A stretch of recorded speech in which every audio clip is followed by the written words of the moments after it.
it is time for our top 5 segment, man. And this week it is top 5 best character introductions. And we went for film and television. So this was a lot of fun trying to go back and think about all the different badasses that have appeared on screen. And I definitely went with more like dialogue heavy. I know you did too, and like very action oriented as well, because we love a good main protagonist that gets introduced in such a badass way, right? Yeah, and I saw that you went with a TV one for one of your picks, and I'm like, well, fuck it, I'll just throw in a TV one for one of my picks, because I was going all film, but I'm like, I got a good TV one I can match up right there. Let me throw that in. So this was an interesting one though, because I could have stuck all in the 70s and 80s, because that's like where my film obsession and me being a filmmaker, and it all stems from the 70s and 80s. So I could have just lived there, but I tried to come out a little bit. And move up in the decades a little bit. So, but I could have stayed on the 70s. There's so many great. I only have 2 projects on here that are from the last decade or two. Yeah, so I'm right there with you. It's all good. Just got to do it, man. Exactly. Well, number 5 for me goes to Russell Shaw in Tracker, aka Jensen Ackles. Everybody knows that Jensen was a part of a little teeny tiny little bit of show called Supernatural for the last, 20 years, and huge for the CW, huge for him as an actor, and everybody was waiting for him to come back, and what was he going to do next? Obviously, he went to The Boys and did that, but him coming back in this particular role that I feel like was so close to Dean Winchester, I feel like a lot of people were excited about. And probably a lot of people watched that episode, just to see him pop up. And of course, he comes in an epic fashion, appears out of nowhere, saving the day, and he's driving Baby. If y'all Supernatural fans know, he's driving the car from Supernatural. It was so epic, it gave me chills. But yes, I remember it like it was yesterday. It's such an iconic scene and episode. I love when he pops up on Tracker. So yeah, number 5 for me, Russell Shaw, aka Jensen Ackles in Tracker. Justin Hartley made no pick bones about it. He was a fan of Supernatural, and that initial episode that he appears in is loaded with Supernatural Easter eggs. Not just Baby, but there are references that if you're a true Supernatural fan, like every 15 seconds they're dropping a Supernatural Easter egg in you. All right, my number 5, I took inspiration from you, and I went with a TV pick. In my opinion, maybe one of the greatest character introductions of all time. Why? Because it's like 15 seconds, and that's all you get. What? How is that a great intro? Well, I'm talking about The West Wing. And if you guys are familiar with the pilot episode of The West Wing, it's all about the staff. We learn, we get little snippets of the president's staff. We start off with Sam Seaborn, sleeping with his hooker, and then we go to CJ, and we go to and you learn little bits about all of his staff, and you get referenced, you hear the name, they talk about him, they speak of this, but we never see him. And then at the very end, we finally do. The staff is in the Oval Office, and they're having a heated debate about the 10 Commandments and who is right and who is wrong and what they mean and what they don't. And then Bartlett walks in, and he quotes a line from the Bible, and he just, boom, he schools them on the 10 Commandments, as Jed Bartlett always does. Martin Sheen was the most epic president. I mean, people want him to be real. That's how good this character was. But that's the introduction. The show is literally built around the President of the United States and his administration. But in that pilot episode, you literally see him for like 15 seconds as he settles the debate in the Oval Office over the 10 Commandments with a speech. Epic. Like, I don't know. It goes to, in my opinion, the brilliance of Aaron Sorkin, right? You build the suspense the whole episode. Like, who the fuck is this Bartlett guy? Why is he such an awesome president? How the fuck? And then he just walks in and commands the room, as you should when you're the president and you walk in the Oval Office. It was just brilliant. One of my favorite all time. This is the one series this in Suits probably, that this is my Gilmore Girls for my daughter and your lovely wife. This is West Wing and Suits. West Wing I have watched in its entirety no less than like 10 times. And it's a lot of fucking shows, y'all. It ran for quite a while. But it's brilliant. Yep, my number 5, President Bartlett on the West Wing. Brilliant entrance. Just boom, here you go. So good, man. So good. Yeah, nobody can do it better than freaking Mr. Sheen. Well, number 4 for me goes to Vito Corleone in Godfather. Of course, played by Marlon Brando. Of course, the whole opening sequence of The Godfather is the day of his daughter's wedding. And everybody is acknowledging him. Everybody is coming up to him, especially Luca Brasi. He is terrified. This is like a mid-level crime guy going up to meet the Godfather, the boss, the end-all be-all of the mafia. So yeah, I mean, it's such an epic sequence. You see the power, you see the respect, you see the sustain and reservement, and like especially Al Pacino's character coming in and introducing his girlfriend and being like, yo, I'm just letting you know my family's different from other families. And like, I don't know, just to see the amount of power that Vito and Marlon portrayed in this film in that opening sequence, it's inspiring, it's badass. And as a man, I mean, you want to feel that power. You want to feel like people are intimidated by you, or people are, yeah. Like, so it's so freaking epic. And like, if you haven't seen Godfather, who the hell are you? Why are you even listening to this podcast? If you haven't seen Godfather, quit listening to the podcast. I'm just saying. Anyway, yes, number 4 for me, Vito Corleone, aka Marlon Brando in The Godfather. I would agree with you, and I'll have more to say on that in a little bit. All right. My number 4, it's got to be one of the single greatest characters to ever grace film, in my opinion. Just one of terrifying. Like, you know, only steers and queers come from Texas, all right? This guy in your face, toe-to-toe with Vincent D'Onofrio, like, what the fuck? I'm talking about Sergeant Hartman in Full Metal Jacket. Motherfucker didn't take shit. He was like, oh my, okay. R. Lee Ermey, guys, his audition tape was basically 15 minutes of just ad-libbing obscenity-laced insults at soldiers. Like, and guess what? That's what we get in the film. He is the drill sergeant for these Marines before they go off to Vietnam. And he's just ruthless.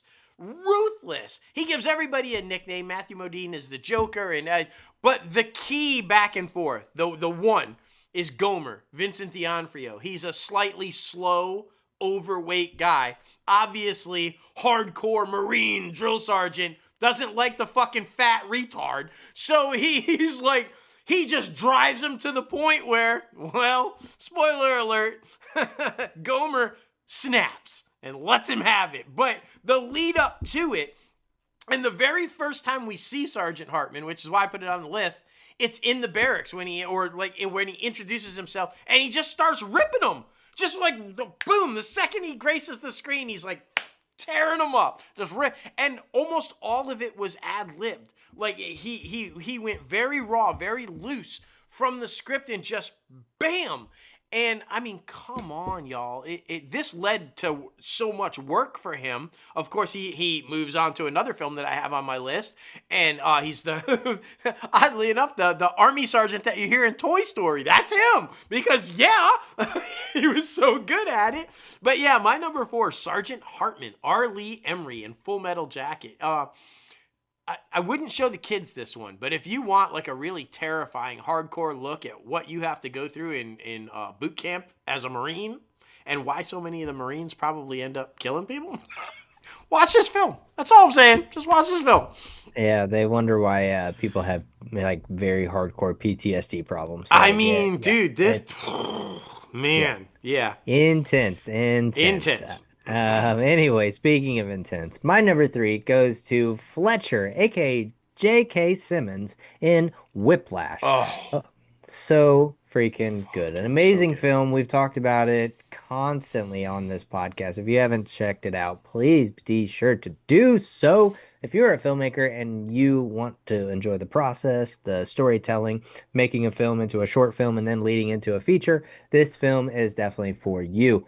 Perfectionism, trying to live up to that perfectionism, trying to appease your teacher. You try to basically overcome all of these insults and instigations that your teacher may throw at you, or maybe try to fucking avoid a chair that he actually throws at you. I think that was actually the first scene that we see him in.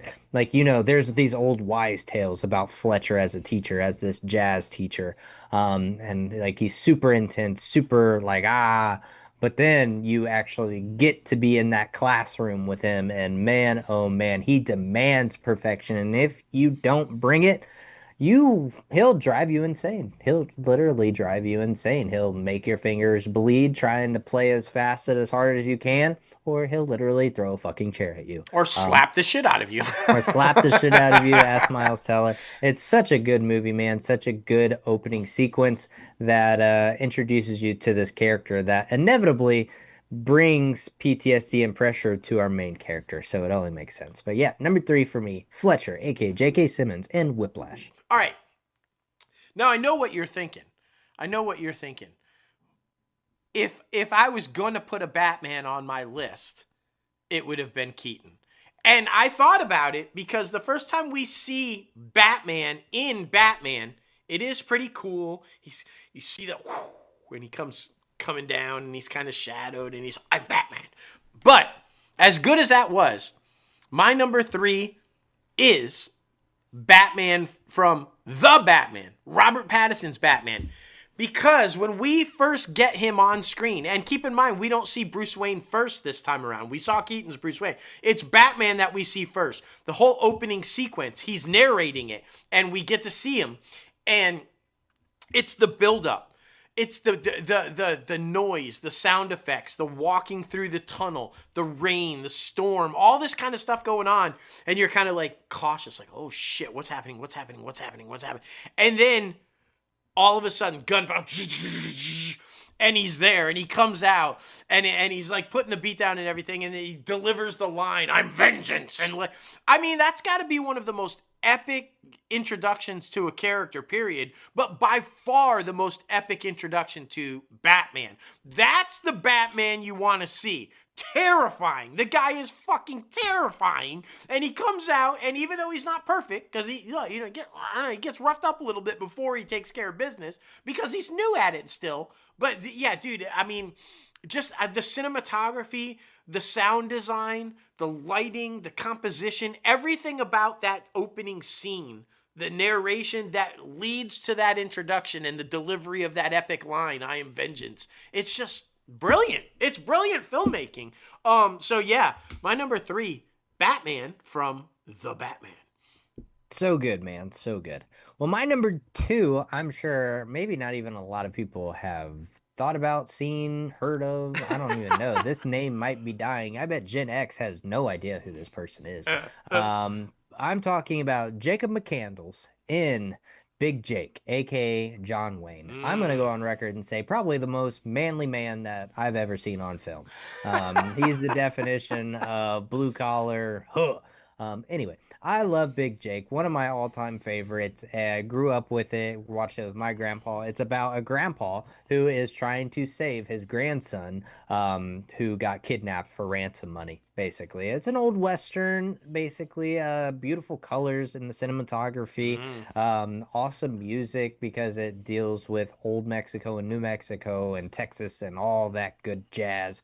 But I love this because the opening sequence is, basically you see the kidnapping happen and he's not around. He's estranged from the family. And then the first time you see Jacob McCandles, he's out on his own, like a lone ranger, basically saving people from all the hogtied craziness because cattle wranglers would get killed and murdered and hung up because their cattle would get stolen by, bandits and things like that. He saves a cattle wrangler from bandits, and that's kind of how the movie starts. And he's like, "No, I probably shouldn't go butting my nose in anybody's business, but that wouldn't be me if I wouldn't do that." So of course he gets involved. But yeah, one Of of my course. all-time favorites. I just got it on VHS. I'm very excited to Nice. watch that. But yeah, number two for me, Jacob McCandles, aka John Wayne in Big Jake. Oh, good choice, man. Great choice. And yeah, I'm right there with you. I bet like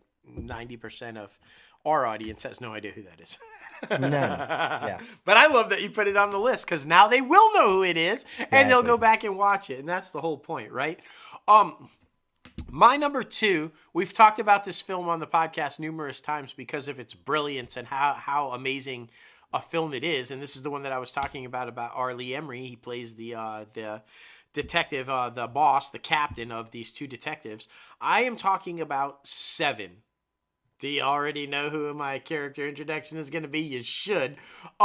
This was one of the most brilliant non-marketing moves, intentional, ever done in film, in my opinion. Now, keep in mind, this is before the spread of social media. This is before the spread of 24/7. Everybody having a phone can capture a picture or whatever, right? So there is no leaked bullshit like we see now, right? Nothing. No chance of that happening. My number two is John Doe in Seven. Now, this entire film, if you guys don't know, is about the seven deadly sins.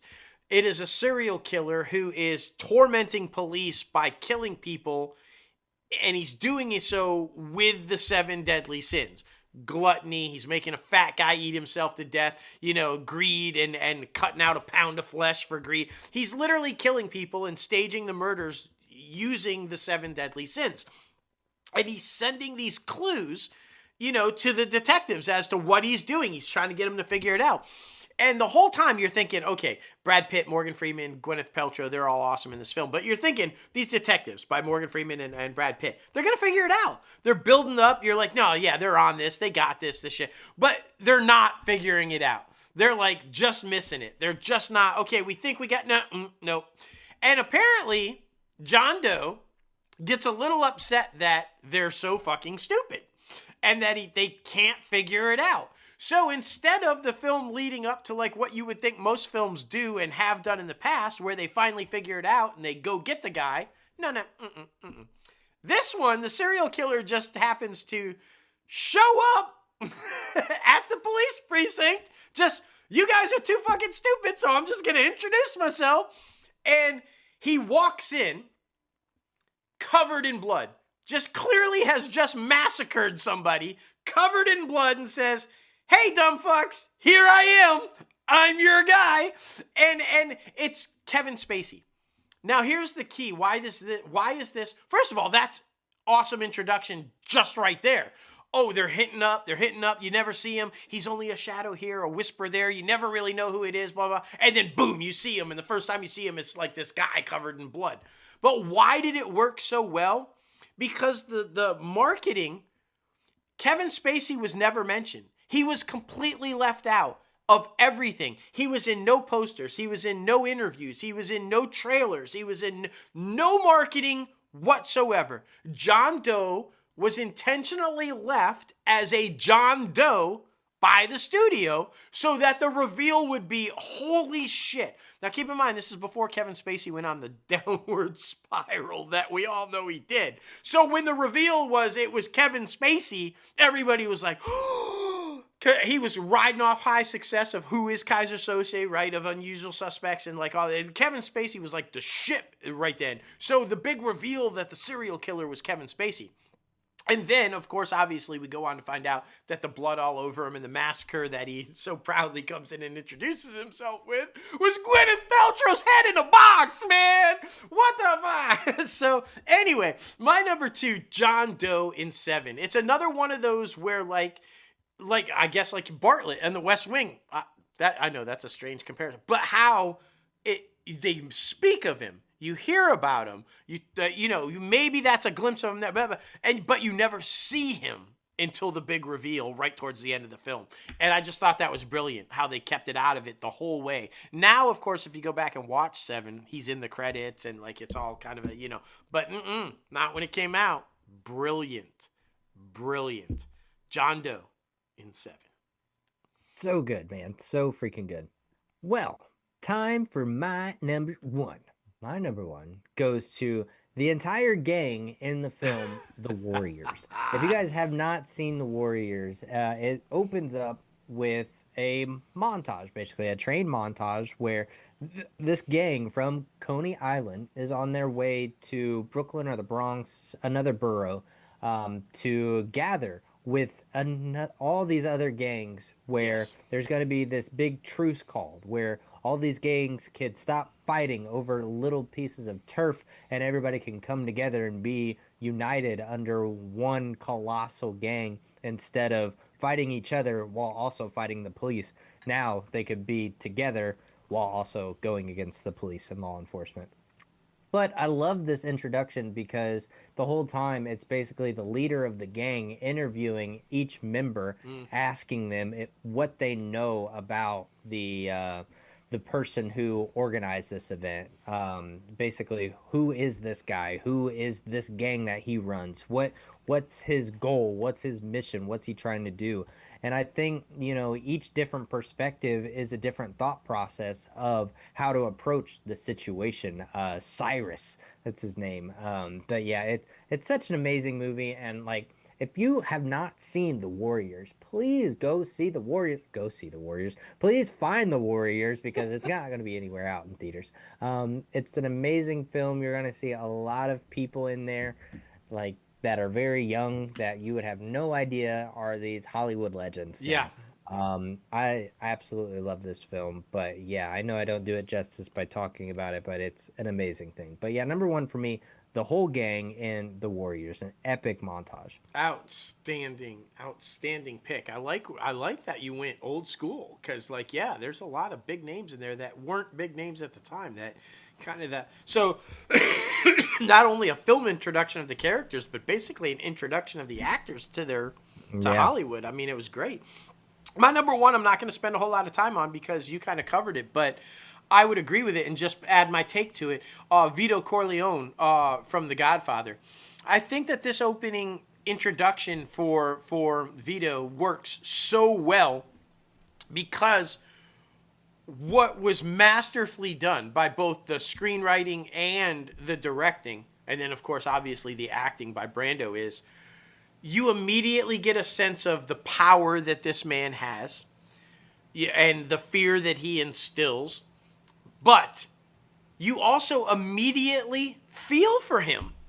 Like, wait a minute, this is supposed to be the guy that you don't want to succeed. This is a killer. It's the head of a crime family. He's all kinds of bad.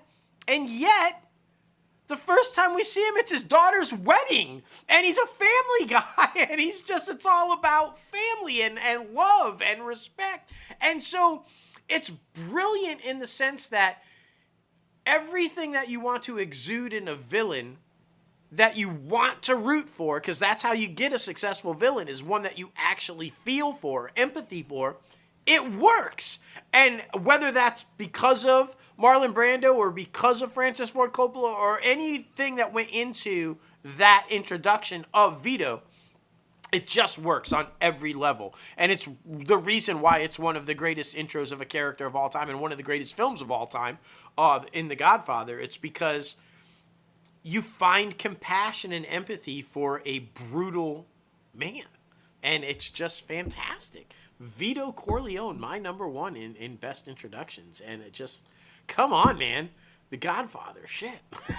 So good, man. So good. Iconic. Yes. Maybe the best film of all time. It's Maybe. obviously always in the conversation. That is for sure. Well, we want to know, what is your favorite character introduction from a film or television show? Please be sure to comment down below in the YouTube comment section. Add us on social media. We love the fan interaction. We Yes. love having a conversation because we are just entertainment industry lovers. So we want to have a conversation about it. That is for sure.